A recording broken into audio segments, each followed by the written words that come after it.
Here's Michael with Productive Magazine show and an interview for Productive Magazine number 13 with Graham Allcott. Been writing for the magazine for a while. It's probably the first thing to say. So you might have seen some of my articles in previous issues. I run a company in the UK called Think Productive. We run productivity workshops with a whole range of organizations. So we work with big businesses like eBay and Heineken. We work with some government organizations, and we work with a lot of charities as well. Wanting to change the world, that's always been a big thing for me. And I think for me, the productivity stuff is actually an extension of that. You know, so helping people to really do great work is what I'm really most passionate about, I guess. With that, you just published a new book about being a productivity ninja. Ninja was the one that kind of stood out as being, hey, this is something that we want to kind of, sort of label ourselves as. And I think as the book's developed, we've really started to hone that down into what does it actually mean to be a productivity ninja. So there's kind of 9 different characteristics I talk about in the book that are all things that really are about a mindset and approach to productivity and kind of thinking about your work in the same way as a ninja would think about their work. I read the book. The book is really fantastic, so I totally recommend it. And I think the thing, also the thing with the ninja is the fact that ninjas are really agile and they are really they hack things, so they they get into places you would normally not get. Yeah. So the first characteristic is zen-like, really being present in the thing that you're doing. So. There's the whole thing about being distracted by all the other things that you could be doing at particular times. That idea of being zen-like and present with that one thing that you're working on, I think is really powerful, because for me, that's the time where you really create momentum and where things really start to happen. So zen-like comes the first one. Some of the other ones, so ruthlessness, being really ruthless with your own attention and sort of protecting your attention. Because you say in the book that our attention is kind of limited. So, and it is. What I find that really the art of saying no to stuff and to things and to inputs, I think it's what it's the most important thing right now. We do not live in the kind of world where we get our information inputs in the morning. So a lot of the kind of old school time management approach is first thing in the morning you collect all of your letters and they arrive on your desk and you deal with how does that then impact on how you make choices in your day, and then the world doesn't work like that now, because we've got not just email, but we've also got Facebook and Twitter and LinkedIn and all these other tools that are constantly bringing us back to trying to connect us back into all these other bits of information that are around. So there's just constant choice to be made, and constant uncertainty about am I doing the right thing, and just a constant, also within that, a constant distraction. I think saying no to other people is definitely part of it, but actually saying no to yourself in terms of having that discipline around your own attention, I think is vital. You devote a whole chapter in your book about, for example, doing email like a ninja, right? Yeah. And this is something I totally support. When people talk about getting their inbox to zero, for me that's the beginning of the game, not the end. Yeah. So you get your inbox to zero so that you can get out of email and onto other things, or you get your inbox to zero so that you can then focus on, here are the 5 or 6 actions that I have to take, from what was 300 emails in my inbox. Right. So I think there's, for me, there's a real, there's kind of 2 parts to email for me. One is the sort of personal survival aspect, which is a lot of the ninja email stuff that I talk about in the book. And the other part is we do another workshop with Think Productive called email etiquette. So, getting teams to think about what are the ground rules around email. So the feature that you said about the ninja is the weapon savvy. And this is something I have lots to talk about because I run one of the weapons. So Nozbe is the task management application. And what I get to mention the book as well later on. Yeah, and thanks for the endorsement. Anyway, so the thing is that what I always say to people is, it's of course nice if you would choose my tool, but I don't care. I mean, choose any tool, but just stick with it. Don't start, trying tool after tool after tool after tool, because it's not productive. For a ninja, you need really good weapons to be able to battle against all the information that's out there and the uncertainty and the stress and all that sort of stuff. But the savvy part, I think, you've really hit the nail on the head there. It's actually about being savvy about the impact that those things have. The 5 hours that I invest in getting good on this thing going to save me more than 5 hours pretty quickly. And if it's not worth me doing it. So just being clear that it's about the impact, the savviness comes from that, not, hey, like I'm really on the ball. I know all the new tech and I know all the new gadgets. I mean, for example, I have a series of articles on my personal blog about the fact that I use iPad right now most of the time for my work. Yeah. And I'm actually getting really great results on that. And so I got some questions. So do you have the new iOS on this thing, the beta, whatever? I'm like, no, you didn't read my blog post. I'm getting things done on the iPad. I'm not playing with it. Another feature of the Ninja is the stealth and camouflage. And I think this is also another thing that I'm also teaching my coworkers about that we should actually know how to hide from each other to actually get some stuff done. So we talked about splitting the day into two parts, like the part that you're available and the part that you're not available. Yeah, tell me more about that. Me writing the book was a story in itself, because for months and months I was trying to do it alongside running a very busy company. Yeah, finding that actually writing needs a very particular mindset, and it needs a lot of stealth and camouflage. It needs a lot of taking yourself away, going dark, as I talk about in the book. And doing that away from everything else. So I ended up hiring a little beach cabana on a beach in Sri Lanka, and just sitting there with literally no internet connection. I had this really bad little sort of Chinese-made cheap phone that I bought there, which could barely make phone calls. Certainly couldn't do anything any more sophisticated than that. And I kind of reconnected with the whole thing of just being human and not being connected, and actually just spending time with me, and really spent a lot more time thinking about attention as a result of that. And so when I came back from that, I was like, well, how can I replicate that whole thing of being it's just about me? It's not, and me being able to be much more mindful rather than me being connected and distracted and all that. So the idea is that for the morning, it's just all about me doing the thinking and the creating and all the stuff that really requires me to be in that mindset. And then the afternoon I go to the office. So when I get to the office, I'm the opposite. I'm just available. It's just, what do you need? Let's have, if we're going to have meetings, let's have it during those afternoon slots. If I'm going to have conference calls, phone calls, that kind of thing, that tends to be when I do those things.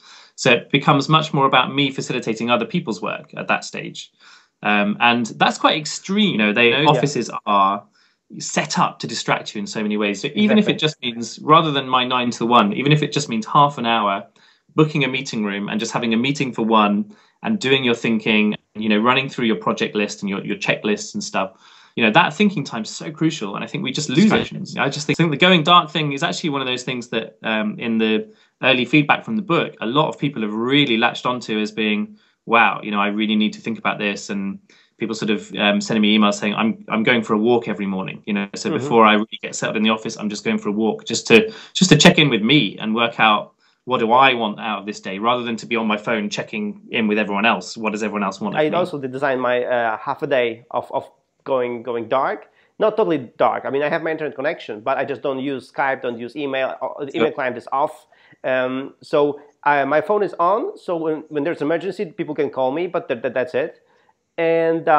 And then the rest of the day is actually for the people. That's right. So I respond to emails. I set up meetings if we need to, or I send feedback to people and all this stuff. So, and then my CTO copied the same thing, because he was also buried in managing all the developers, and it was the same thing. He couldn't move things forward because he was all the time catching up with our developers, and he did the same thing. He also split his day, and he said, I have my phone, so if you're in an emergency, if you need to move forward and you're stopped, just call me and we'll figure this out. But apart from that, I'm unavailable. And a lot of the studies now are saying that whereas in the old industrial age, that law of diminishing returns would kick in after 37.5 hours. In the kind of work that we do now, where we're using our brains rather than our hands, then that law of diminishing returns kicks in much earlier, so typically around 30 hours. So if you think about what that means, it means that we should really be working 4 days a week and having 3 days off. Oh, yeah. So we've started doing that within Think Productive. So the team do a 4-day week. They actually still do, so it's 35.5 hours is our sort of contracted time. But we do it over 4 days. So you have you only have 4 lots of setup and getting going. And then you have 4 slightly longer days, and then you work 1 Friday and 4 just to sort of top up the hours and make it work. For the rest of that time, it's a 4-day week. And just having that having Friday as being the day where you do your chores and get that thing from the shop or pick up your dry cleaning, whatever, and then having 2 days of proper rest.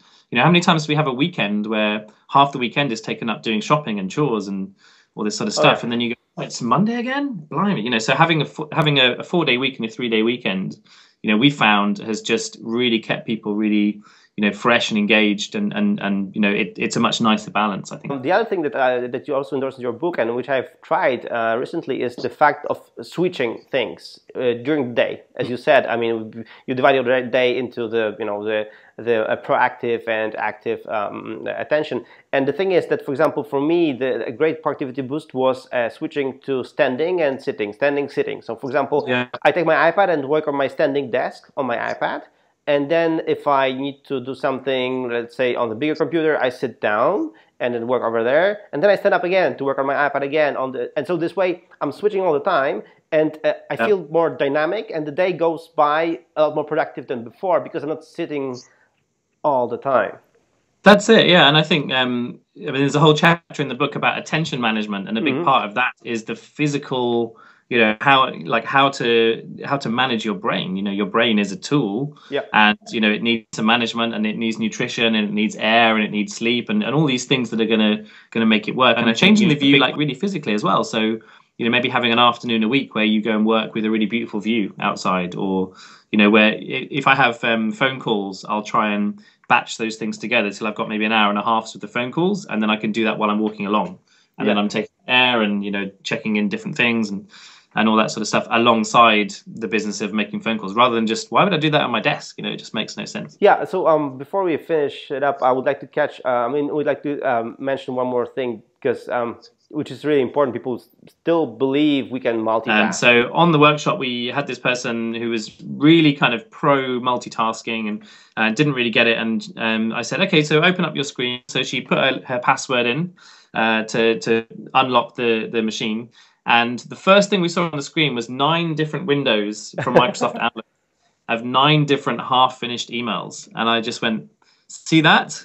That's multitasking. How many of those are finished? Yeah. To me, it was like, okay, I get it. And I think what's happening there is, I think what the brain is doing is you're halfway through something, and maybe you think this is quite a difficult thing that I'm doing. So I know I'll just do something that's a bit easier, and then I'll feel productive. I'll feel like I'm still, doing something useful. But actually, sometimes it is the getting really focused on one thing and pushing through whatever that resistance is, pushing through whatever that uncertainty is, and going, right, I just need to solve this before I move on. And I think sometimes we can do the stuff that's less important just as a distraction to feeling like we're being busy, sort of hacking your own thinking.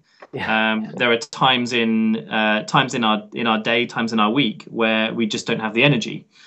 So working through things like checklists, having a checklist to bring you back to really smart thinking, even when your brain isn't set up to do smart thinking. So I have a daily review checklist and a weekly review checklist that are both set up to really guide me through thinking I've done before that I don't need to do again. The other one I'd say is meetings. So I think meetings is becoming for us more and more of a zeitgeist across certainly corporates. So a lot of people are now thinking about, how do we spend less time in meetings? How do we make the time that we're spending in meetings actually useful? So I think stuff that you can do around hacking meetings, would be things like, rather than scheduling the meeting for 30 minutes, schedule it for 23 or 24. And just so suddenly it creates a very different kind of expectation. We work with a guy. One of the ninja traits is unorthodoxy. And I think for me, a lot of those hacks are really about just thinking about doing things in a slightly different way, and maybe not using that most direct route, but finding a little shortcut of just finding something that just feels like, this is an unusual way, but actually it might work. Let's give it a go. Graham, thank you. Thank you very much for this conversation, for this interview. Again, I would recommend getting the Productive Ninja book. The book is called How to Be a Productivity Ninja. It's available on Amazon, both as a physical book and as a Kindle. And also we're selling the ebook version. So all the sales from the ebook go to a really great charity called Read International. So the idea is, for every time you buy a digital book, then at least 5 real books will land in the hands of Tanzanian school kids, where in rural Tanzania they just don't have the same access to books and equipment.